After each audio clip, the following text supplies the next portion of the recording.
In October, Stanley Kunitz became the 10th Poet Laureate of the United States. At the age of 95, his poetry is constantly evolving, and many critics insist his voice has only gotten stronger with time. His long-esteemed career began at the age of 25 when he published his first book of poetry. In 1959, after being rejected by 8 publishers, he won the Pulitzer Prize for Selected Poems, 1928-1958. His poems are meditations on time and existence affected by the prenatal loss of his father. Part of his initiative as Poet Laureate is to improve the way poetry is being taught in public schools. He stresses that poetry needs to be open to new sources of inspiration. He has recently released his 12th volume of poetry, The Collected Poems. I am pleased to have him here on this program. Here it is, The Collected Poems. What about this painting on the That's cover? done by my wife. This is by your wife? Yes. The painter Elise Asher. Oh, terrific. Yes. When did she paint that? In the 80s. In the 80s. Yes, I Very think. nice. Mm-hmm. A lot of cultural talent in this family, huh? Yeah, it's based on one of my poems Which called one? The Long Boat. The Long Boat. Yes. Mm-hmm. You did a whole series. Yeah. You said something that I found fascinating. You said that at your age, you want to write poems that are natural, luminous, deep, spare. I dream of art so transparent that you can look through and see the world. It's a great ambition, if I could fulfill it. What did you feel, what did you think when you were nominated to be the Poet Laureate? Well, I have a line from one of my poems that came to me, and the line reads, "We are what we are, and only life surprises." Very good. We are what we are, and only life surprises. So life surprised you? It did. Poetry for you. You believe, and you said language is the greatest of all human achievements, and one could argue that poetry is a supreme level of language. Any doubt for you that it is the supreme level of language? I believe so, yes. Why? I think it goes back into the very origins of the human species. The first language came out of sounds associated with dance and ritual. And as Wallace Stevens said, in poetry, words are above all sounds. And I would add to that that these sounds are caught, are surprised in the act of changing into meaning. Who's your favorite poet? Oh, that's a hard question. The poets who have influenced me are, of course, the ones who are closest. But that doesn't mean I think they're necessarily the greatest. But they're the ones who touched me. Who? Above all, I would say that John Keats and Gerard Manley Hopkins are the two who stirred me into poetry. What was it they did or said that wrote? Keats made out of his short life a poem in itself. And I remember when I was a student in college reading his letters after I had read his poems, and I came across a phrase that made me sit up. That phrase was, "The holiness of the heart's affections." And I think that that little phrase has done as much as anything else to keep the concept of poetry alive in me. And Hopkins? And Hopkins,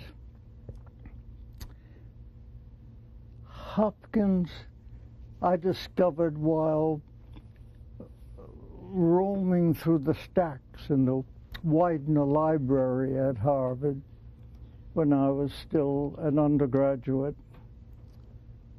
And I reached into the stacks, and a book came out and fell on the floor. I picked it up, and it turned out to be the first edition of Hopkins' poems, introduced by Robert Bridges, published in 1918. It had never been out of the library. Nobody had ever read it. And I sat down and I opened it. And the first poem I came across was God's Grandeur. And it just swept me away. There was something about its internal rhythms, something about its spiritual energy that moved me as nothing had done before. And I thought, if only I could ever write something, even approaching this, I would die happy. Did you know then that what you wanted to do was to write poetry? I had glimmers of it. I knew I was going to be a writer. And I gradually became aware that poetry, above all, was the form of writing that I wanted to make the center of my life and of my energies. How do you think your style has evolved? It has gone through many stages. I started very much under the influence of the English metaphysical poets. Blake. Donne and Herbert first. And I was taken by their involvement with great questions about the meaning of existence, about the relationship between time and eternity.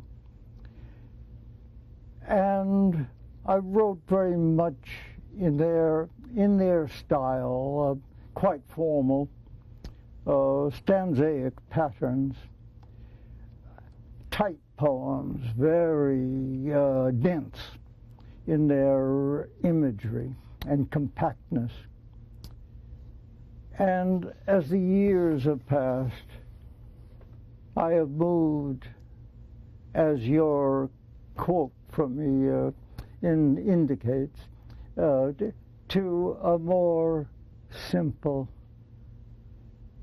a more clear, free verse style. Yes, well, it is not necessarily free verse. There's underlying, but there's a song hidden in every poem. And the search of the poem is for the words to fit the song. Critics say you've gotten better with time. Not always true about creative arts. Not always, no. You know, some say that some of Mozart's work was best when he was younger than, even though he died very young. They've said that about other artists, that their best creations came as young men and women. But you seem to have gotten better. Do you believe that? Do you feel more in command? And yes, I think, but it's harder. It's harder to write poems in one's age than in one's youth. Why? Well, in one's early years, one's glands do the writing for you. And it all is delivered to you every day. It seems to be an inexhaustible fountain. At my age, certainly, poems are more difficult to write. For one thing, one has written so much, one has explored all one's ready themes. One doesn't want to keep repeating oneself, going back to the same fountain to drink.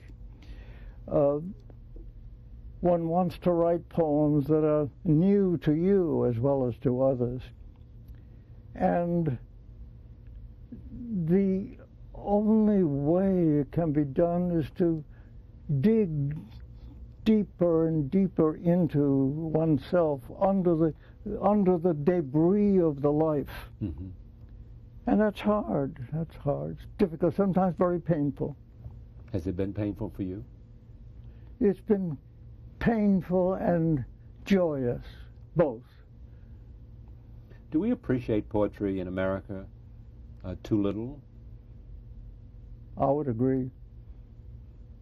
I think that as a nation,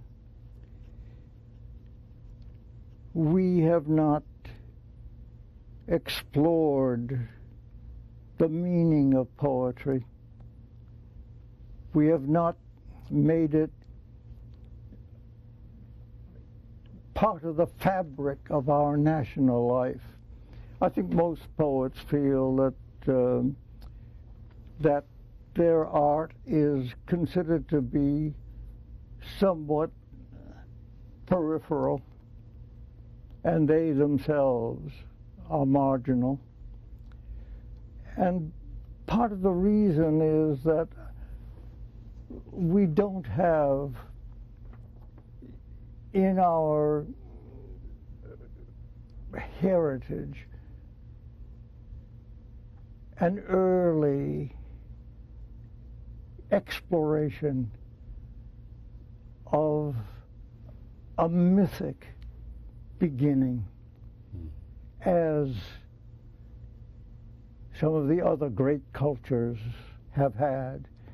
We borrowed our poetry as we did our nationhood from Mother England. And what we inherited in the 18th century was heroic couplets and hymns. So that the search for a grand mythic source has not been part of the creative imagination. Some write that they think that your poetry is dominated by themes of nature and the fragile quality of life. Do you accept that? Well, nature is certainly an important source to me. It's part of my daily life. You're a big-time gardener.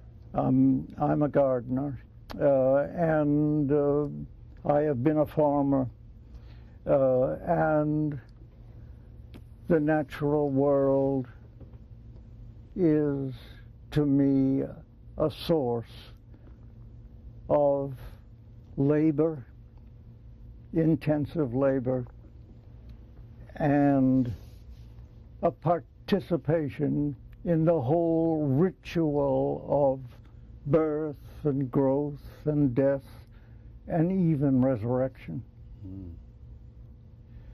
So there is a sense that one is going through each year in the garden a ceremony of existence itself. How does religion influence you?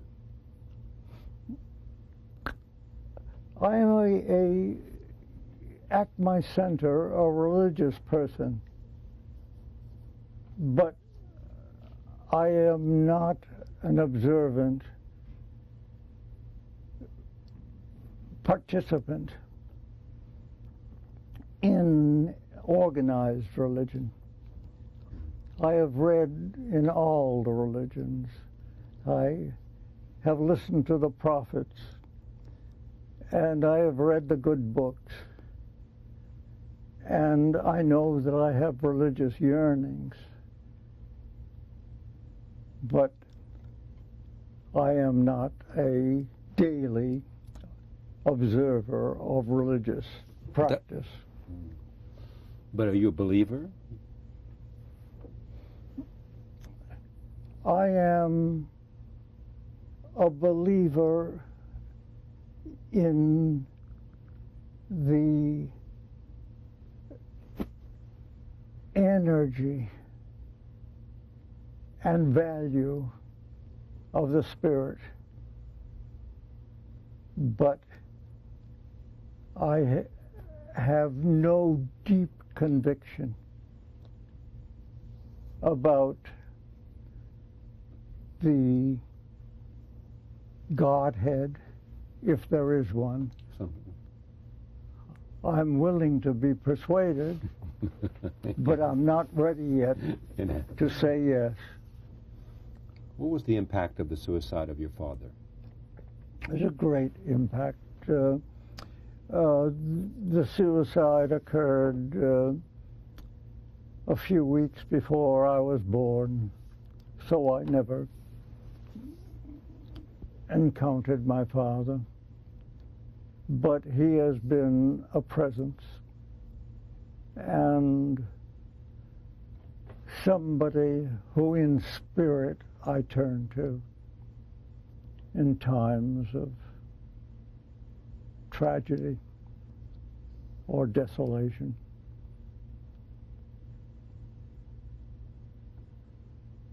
And he's a presence in my poems. But it took you a long time to write about it. It took me a long time before I was able to cope with the reality. Was it the means of dying, or was it the fact that... Well, it was partly the sense that he had forsaken me. I was going to say abandonment. Before I had even emerged. And I couldn't help as a child but to wonder whether my impending arrival had something to do with his self-destruction. Have you come to some closure on that for yourself? I think so, yes. And I think the poems that I have written about that occurrence have helped me to deal with it. Let me close with having you read from Leaves, one of your collected poems. I mentioned once again that you won the Pulitzer Prize. What year was it that you won? For 58, was it? 58. You're going to read from Leaves. No, The Layers. The Layers, I'm sorry. The Layers. I'm going to read from. You'll read from The Layers.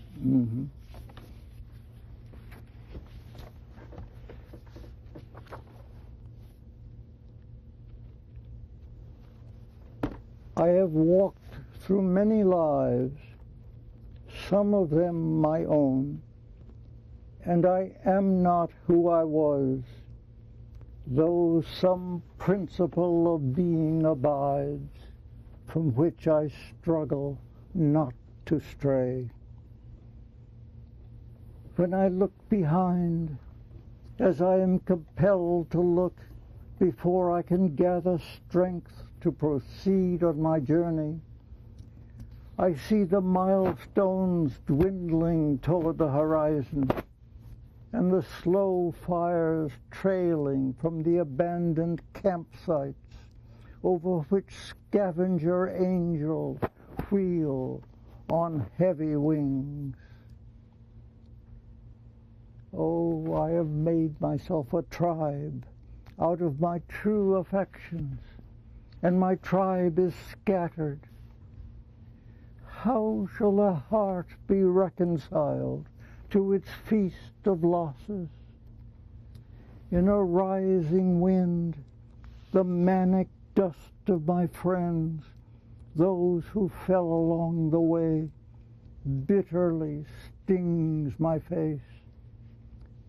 Yet I turn, exulting somewhat, with my will intact to go wherever I need to go, and every stone on the road precious to me. In my darkest night, when the moon was covered and I roamed through wreckage, a nimbus-clouded voice directed me. Live in the layers, not on the litter. Though I lack the art to decipher it, no doubt the next chapter in my book of transformations is already written. I am not done with my changes. Thank you, Stanley. Thank you very much. Stanley Kunitz, the Poet Laureate of the United States. This, the collected poems. Thank you for joining us. See you next time.